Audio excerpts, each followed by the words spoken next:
Bakal calon gubernur DKI Jakarta, Sandiaga Uno menegaskan bahwa kasus korupsi depo minyak di Banten sudah selesai. Sebelumnya Sandiaga diduga turut terlibat dalam kasus yang bermula pada tahun 1996 ini. Hal tersebut ditegaskan oleh Sandiaga Uno saat belusukan ke kawasan Kelapa Gading, Jakarta Utara. Sandiaga mempertanyakan mengapa kasus yang sudah lama selesai kembali diangkat saat ia ingin mencalonkan diri sebagai gubernur DKI Jakarta. Sandiaga Uno memang pernah diperiksa terkait dengan kasus tersebut saat menjadi Direktur Utama PT PWS 10 tahun yang lalu. Namun kasus tersebut telah selesai sejak tahun 2011. Sementara itu Komisaris PT PWS, Stefanus Ginting, ditetapkan sebagai tersangka. Meskipun begitu, Sandiaga tidak mengetahui secara detail bagaimana akhir perkara. Sandiaga meyakini selalu menjalankan praktik good governance dalam menahkodai perusahaannya. Pada Kamis kemarin, puluhan orang berunjuk rasa di Kejaksaan Agung menuntut agar Sandiaga Uno diperiksa untuk kasus korupsi depo minyak di Provinsi Banten. Pengusaha, saya selalu taat dalam koridor hukum dan saya mengedepankan good corporate governance. Tentunya apa yang menjadi tuntutan dari masyarakat tersebut, aparat bisa menindaklanjuti. Tapi saya berkonsultasi dengan tim kuasa hukum saya, katanya masalahnya sudah jauh dari selesai. Jadi saya pertanyakan motivasinya dan timingnya. Kenapa timingnya sekarang? Kasus yang sudah diangkat lebih dari 10 tahun yang lalu. Tapi ini adalah bagian dari politik. Jadi saya nggak boleh berkeluh kesah karena ini udah menjadi risiko bahwa akan ada serangan-serangan seperti ini. Ya, kita terima tentunya dengan ikhlas bahwa ini adalah bagian daripada proses seleksi kepemimpinan dari Jakarta. Beberapa partai politik pendukung Sandiaga Uno dinilai tengah dalam kebingungan. Hingga kini baru Partai Gerindra yang mencalonkan Sandiaga Uno sebagai bakal calon gubernur. Sementara partai lainnya belum menentukan sikapnya dan seperti tidak yakin dengan pengusungan Sandiaga Uno. Pengamat politik dari LIPI, Ikrar Nusa Bakti menilai sikap sejumlah partai yang dibangun dalam koalisi kekeluargaan hingga kini tidak jelas jelang Pilgub DKI Jakarta. Terlebih, konstelasi politik DKI Jakarta yang kerap berubah justru memperlihatkan ketidakyakinan partai pendukung Sandiaga Uno. Selama ini baru dua parpol yakni PKS dan P3 saja yang memberikan dukungan secara lisan. Terlebih belum ada kata sepakat untuk mengusung nama seorang calon wakil gubernur yang akan berdampingan dengan Sandiaga Uno. Itu mereka masih cuma janji-janji lisan saja ya, atau memberikan harapan ya. Apakah ini adalah pemberian harapan palsu atau pemberian harapan yang asli, kita juga tidak tahu ya. Kenapa demikian? Karena itu lagi-lagi semua belum ada hitam di atas putihnya. Tapi menurut saya ya it's too late ya. Terlalu terlambat bagi partai-partai itu untuk kemudian mengajukan calon gubernur dan calon wakil gubernurnya. PKS yang disebut hampir pasti mendukung Sandiaga Uno justru menilai rencana pengumuman pasangan Uno terlalu tergesa-gesa.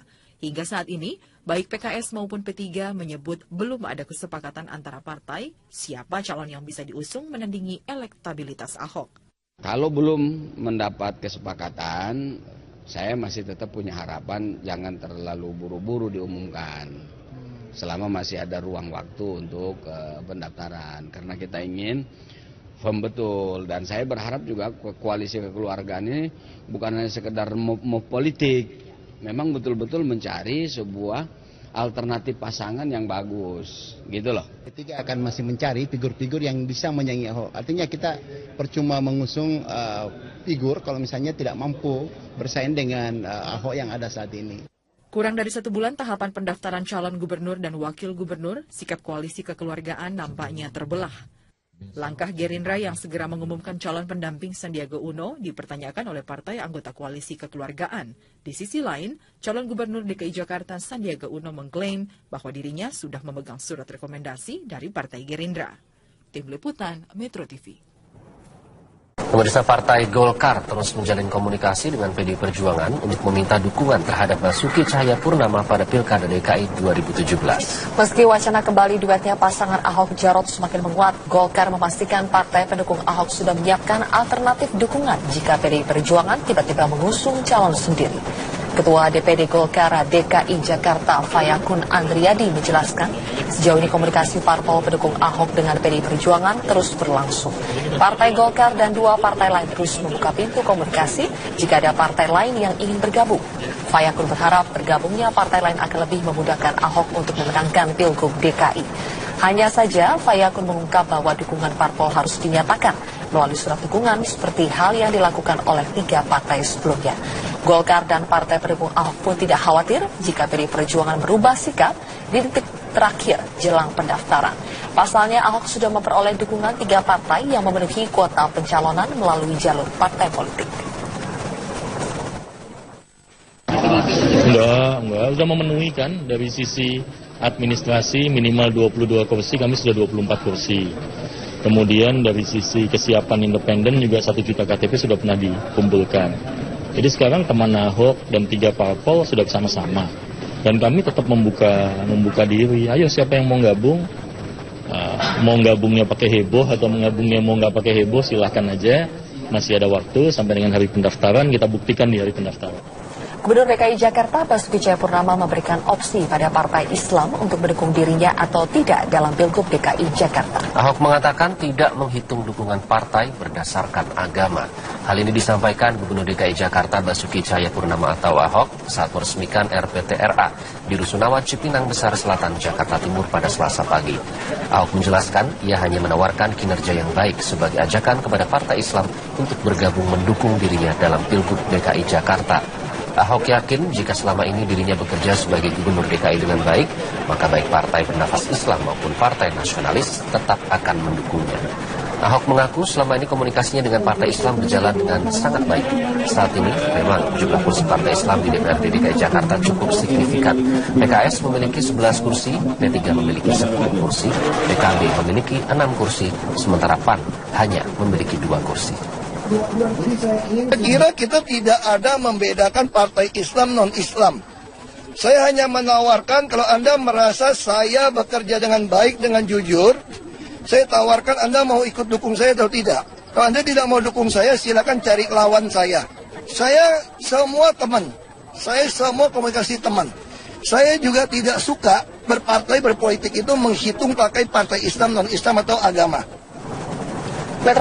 Anda kembali di Metro Malam. Walaupun banyak menerima ancaman, Gubernur DKI Jakarta Basuki Cahayapurnama tetap menghadiri peresmian Ruang Publik Terpadu Rumah Anak RPTRA di Rusunawa Cipinang Besar Selatan, Jakarta Timur pada Selasa pagi. Menurut Ahok, ancaman penolakan yang disebutnya sebagai tindakan premanisme itu sudah terjadi 4 kali. Namun hingga acara peresmian selesai, tidak ada aksi penolakan dan suasana peresmian berlangsung kondusif. Ahok justru menantang pihak provokator untuk mengirimkan calon gubernur terbaik untuk berkompetisi dengannya pada Pilgub DKI 2017 mendatang. Mencoba gertak-gertak saya atau mengancam apapun di Republik ini. Kalau Anda mengancam Ahok silakan pribadi, tapi saya ini gubernur. Kalau nggak suka dengan saya sebagai gubernur, silakan kirim calon melawan saya. 15 Februari 2017. Itu baru namanya beradab, bukan pengecut. Apalagi menjual agama, suku, dan ras. Pemerintah Provinsi DKI Jakarta bertekad menambah jumlah pasar rakyat. Salah satu caranya dengan membuat pasar di lantai bawah Rusunawa yang ada di seluruh Jakarta. Gubernur DKI Jakarta Basuki Cahayapurnama atau Ahok mengatakan pembangunan pasar rakyat bertujuan membuka lapangan kerja bagi warga yang berminat untuk berdagang. Pasar rakyat dinilai Ahok dapat meningkatkan perekonomian warga. Sebelumnya Ahok juga meresmikan kantor pusat PD Pasar Jaya. Pembangunan kantor pusat PD Pasar Jaya sesuai dengan keinginannya. Ia berharap pembangunan itu akan semakin membuat pasar tradisional berkembang dan tidak kalah dengan pasar modern.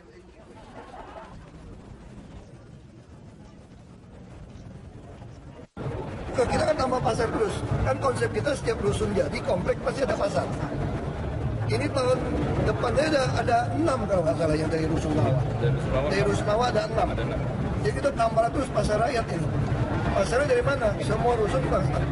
Apalagi kalau nanti ada tanah-tanah sengketa gede-gede, itu mau sita, itu langsung pasar Jaya bisa bikinin pasar, parkiran, tempat hiburan, orang masuk. Kalau dia ada sengketa menang, baru balikin. Setelah sempat 2 kali batal diresmikan, ruang publik terpadu ramah anak atau RPTRA yang berada di Rusun Cipinang Besar Selatan akhirnya hari ini diresmikan oleh Gubernur DKI Jakarta Basuki Cahayapurnama atau Ahok. Gubernur DKI Jakarta Basuki Cahayapurnama meresmikan ruang publik terpadu ramah anak atau RPTRA Rumah Susun Cipinang Besar Selatan, Jakarta Timur. RPTRA dengan lahan seluas 1.500 meter persegi ini merupakan program Corporate Social Responsibility atau CSR dari PT Agung Podomoro. Ahok mengatakan terlibatnya swasta dalam pembangunan RPTRA untuk mempercepat masyarakat bisa menikmati ruang terbuka yang ramah untuk berinteraksi sosial. Menurut Ahok, hidup di kota besar seperti Jakarta, banyak warga tidak kenal dengan tetangganya. Namun, dengan adanya RPTRA, semua warga bisa kenal satu sama lain, saling berinteraksi.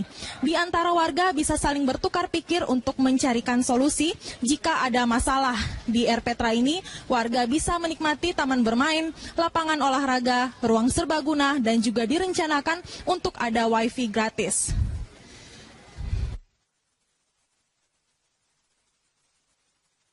Gubernur DKI Jakarta Basuki Cahayapurnama belum mendapatkan laporan resmi terkait calo kamar di RSUD Jakarta. Bila kecurangan ini terbukti, pihaknya akan menindak tegas pihak terkait.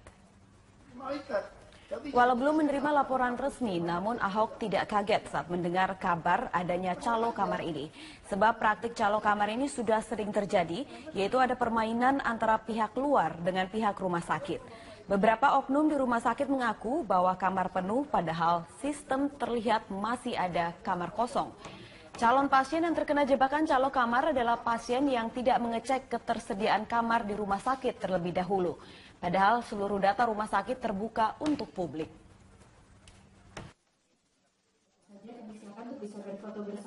Oh, tinggal lapor aja, pecat aja, lapor. Hah? Belum. Biasa itu hari pendaftaran, kita buktikan di hari pendaftaran.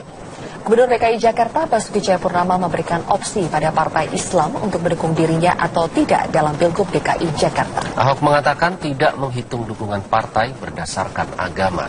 Hal ini disampaikan Gubernur DKI Jakarta Basuki Cahayapurnama atau Ahok saat meresmikan RPTRA di Rusunawa Cipinang Besar Selatan, Jakarta Timur pada Selasa pagi. Ahok menjelaskan ia hanya menawarkan kinerja yang baik sebagai ajakan kepada partai Islam untuk bergabung mendukung dirinya dalam Pilgub DKI Jakarta. Ahok yakin jika selama ini dirinya bekerja sebagai gubernur DKI dengan baik, maka baik partai bernafas Islam maupun partai nasionalis tetap akan mendukungnya. Ahok mengaku selama ini komunikasinya dengan partai Islam berjalan dengan sangat baik. Saat ini memang jumlah kursi partai Islam di DPRD DKI Jakarta cukup signifikan. PKS memiliki 11 kursi, P3 memiliki 10 kursi, PKB memiliki 6 kursi, sementara PAN hanya memiliki 2 kursi. Saya kira kita tidak ada membedakan partai Islam non-Islam. Saya hanya menawarkan kalau Anda merasa saya bekerja dengan baik, dengan jujur, saya tawarkan Anda mau ikut dukung saya atau tidak. Kalau Anda tidak mau dukung saya, silakan cari lawan saya. Saya semua teman, saya semua komunikasi teman. Saya juga tidak suka berpartai, berpolitik itu menghitung pakai partai Islam, non-Islam atau agama. Anda kembali di Metro Malam. Walaupun banyak menerima ancaman, Gubernur DKI Jakarta Basuki Cahayapurnama tetap menghadiri peresmian ruang publik terpadu rumah anak RPTRA di Rusunawa Cipinang Besar Selatan, Jakarta Timur pada Selasa pagi. Menurut Ahok, ancaman penolakan yang disebutnya sebagai tindakan premanisme itu sudah terjadi 4 kali. Namun hingga acara peresmian selesai, tidak ada aksi penolakan dan suasana peresmian berlangsung kondusif. Ahok justru menantang pihak provokator untuk mengirimkan calon gubernur terbaik untuk berkompetisi dengannya pada Pilgub DKI 2017 mendatang. Mencoba gertak-gertak saya atau mengancam apapun di Republik ini. Kalau Anda mengancam Ahok silakan pribadi, tapi saya ini gubernur. Kalau nggak suka dengan saya sebagai gubernur, silakan kirim calon melawan saya. 15 Februari 2017. Itu baru namanya beradab, bukan pengecut. Apalagi menjual agama, suku, dan ras. Pemerintah Provinsi DKI Jakarta bertekad menambah jumlah pasar rakyat. Salah satu caranya dengan membuat pasar di lantai bawah rusunawa yang ada di seluruh Jakarta. Gubernur DKI Jakarta Basuki Cahayapurnama atau Ahok mengatakan pembangunan pasar rakyat bertujuan membuka lapangan kerja bagi warga yang berminat untuk berdagang. Pasar rakyat dinilai Ahok dapat meningkatkan perekonomian warga. Sebelumnya Ahok juga meresmikan kantor pusat PD Pasar Jaya. Pembangunan kantor pusat PD Pasar Jaya sesuai dengan keinginannya. Ia berharap pembangunan itu akan semakin membuat pasar tradisional berkembang dan tidak kalah dengan pasar modern.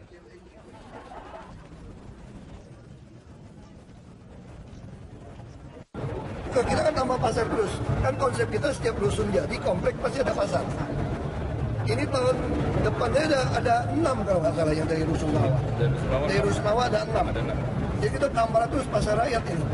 Pasarnya dari mana? Semua rusun pasar.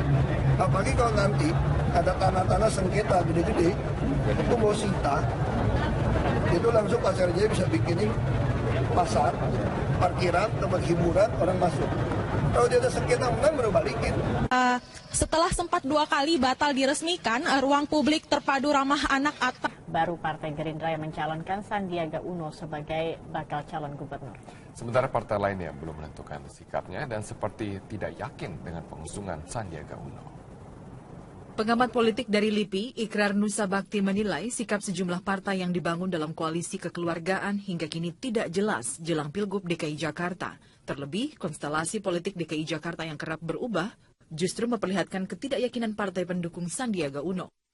Selama ini baru 2 parpol yakni PKS dan P3 saja yang memberikan dukungan secara lisan. Terlebih, belum ada kata sepakat untuk mengusung nama seorang calon wakil gubernur yang akan berdampingan dengan Sandiaga Uno. Itu mereka masih cuma janji-janji lisan saja, ya, atau memberikan harapan, ya. Apakah ini adalah pemberian harapan palsu atau pemberian harapan yang asli, kita juga tidak tahu, ya. Kenapa demikian? Karena itu lagi-lagi semua belum ada hitam di atas putihnya. Tapi menurut saya, ya, it's too late, ya. Terlalu terlambat bagi partai-partai itu untuk kemudian mengajukan calon gubernur dan calon wakil gubernurnya. PKS yang disebut hampir pasti mendukung Sandiaga Uno justru menilai rencana pengumuman pasangan Uno terlalu tergesa-gesa. Hingga saat ini, baik PKS maupun P3 menyebut belum ada kesepakatan antara partai siapa calon yang bisa diusung menandingi elektabilitas Ahok. Kalau belum mendapat kesepakatan, saya masih tetap punya harapan jangan terlalu buru-buru diumumkan. Selama masih ada ruang waktu untuk pendaftaran. Karena kita ingin firm betul, dan saya berharap juga koalisi kekeluargaan ini bukan hanya sekedar move politik, memang betul-betul mencari sebuah alternatif pasangan yang bagus, gitu loh. P3 akan masih mencari figur-figur yang bisa menyaingi Ahok. Artinya kita percuma mengusung figur. Bakal calon gubernur DKI Jakarta Sandiaga Uno menegaskan bahwa kasus korupsi depo minyak di Banten sudah selesai. Sebelumnya Sandiaga diduga turut terlibat dalam kasus yang bermula pada tahun 1996 ini. Hal tersebut ditegaskan oleh Sandiaga Uno saat belusukan ke kawasan Kelapa Gading, Jakarta Utara. Sandiaga mempertanyakan mengapa kasus yang sudah lama selesai kembali diangkat saat ia ingin mencalonkan diri sebagai gubernur DKI Jakarta. Sandiaga Uno memang pernah diperiksa terkait dengan kasus tersebut saat menjadi Direktur Utama PT PWS 10 tahun yang lalu. Namun kasus tersebut telah selesai sejak tahun 2011. Sementara itu Komisaris PT PWS Stefanus Ginting ditetapkan sebagai tersangka. Meskipun begitu, Sandiaga tidak mengetahui secara detail bagaimana akhir perkara. Sandiaga meyakini selalu menjalankan praktik good governance dalam menahkodai perusahaannya. Pada Kamis kemarin, puluhan orang berunjuk rasa di Kejaksaan Agung menuntut agar Sandiaga Uno diperiksa untuk kasus korupsi depo minyak di Provinsi Banten. Pengusaha, saya selalu taat dalam koridor hukum dan saya mengedepankan good corporate governance. Tentunya apa yang menjadi tuntutan dari masyarakat tersebut, aparat bisa menindaklanjuti. Tapi saya berkonsultasi dengan tim kuasa hukum saya, katanya masalahnya sudah jauh dari selesai. Jadi saya pertanyakan motivasinya dan timingnya. Kenapa timingnya sekarang? Kasus yang sudah diangkat lebih dari 10 tahun yang lalu. Tapi ini adalah bagian dari politik. Jadi saya nggak boleh berkeluh kesah karena ini udah menjadi risiko bahwa akan ada serangan-serangan seperti ini. Ya, kita terima tentunya dengan ikhlas bahwa ini adalah bagian daripada proses seleksi kepemimpinan dari Jakarta. Beberapa partai politik pendukung Sandiaga Uno dinilai tengah dalam kebingungan hingga kini. Kalau misalnya tidak mampu bersaing dengan Ahok yang ada saat ini. Kurang dari 1 bulan tahapan pendaftaran calon gubernur dan wakil gubernur, sikap koalisi kekeluargaan nampaknya terbelah. Langkah Gerindra yang segera mengumumkan calon pendamping Sandiaga Uno dipertanyakan oleh partai anggota koalisi kekeluargaan. Di sisi lain, calon gubernur DKI Jakarta Sandiaga Uno mengklaim bahwa dirinya sudah memegang surat rekomendasi dari partai Gerindra. Tim Liputan Metro TV. Pemirsa, Partai Golkar terus menjalin komunikasi dengan PDI Perjuangan untuk meminta dukungan terhadap Basuki Cahayapurnama pada Pilkada DKI 2017. Meski wacana kembali duetnya pasangan Ahok-Jarot semakin menguat, Golkar memastikan partai pendukung Ahok sudah menyiapkan alternatif dukungan jika PDI Perjuangan tiba-tiba mengusung calon sendiri. Ketua DPD Golkar DKI Jakarta Fayakun Andriadi menjelaskan, sejauh ini komunikasi parpol pendukung Ahok dengan PDI Perjuangan terus berlangsung. Partai Golkar dan 2 partai lain terus membuka pintu komunikasi jika ada partai lain yang ingin bergabung. Fayakun berharap bergabungnya partai lain akan lebih memudahkan Ahok untuk memenangkan Pilgub DKI. Hanya saja, Fayakun mengungkap bahwa dukungan parpol harus dinyatakan melalui surat dukungan seperti hal yang dilakukan oleh 3 partai sebelumnya. Golkar dan partai pendukung Ahok pun tidak khawatir jika PDI Perjuangan berubah sikap di detik terakhir jelang pendaftaran. Pasalnya, Ahok sudah memperoleh dukungan 3 partai yang memenuhi kuota pencalonan melalui jalur partai politik. Enggak, sudah memenuhi kan dari sisi administrasi minimal 22 kursi, kami sudah 24 kursi. Kemudian dari sisi kesiapan independen juga 1 juta KTP sudah pernah dikumpulkan. Jadi sekarang teman Ahok dan 3 parpol sudah bersama-sama. Dan kami tetap membuka diri. Ayo siapa yang mau gabung, mau gabungnya pakai heboh atau mau gabungnya mau nggak pakai heboh, silahkan aja. Masih ada waktu sampai dengan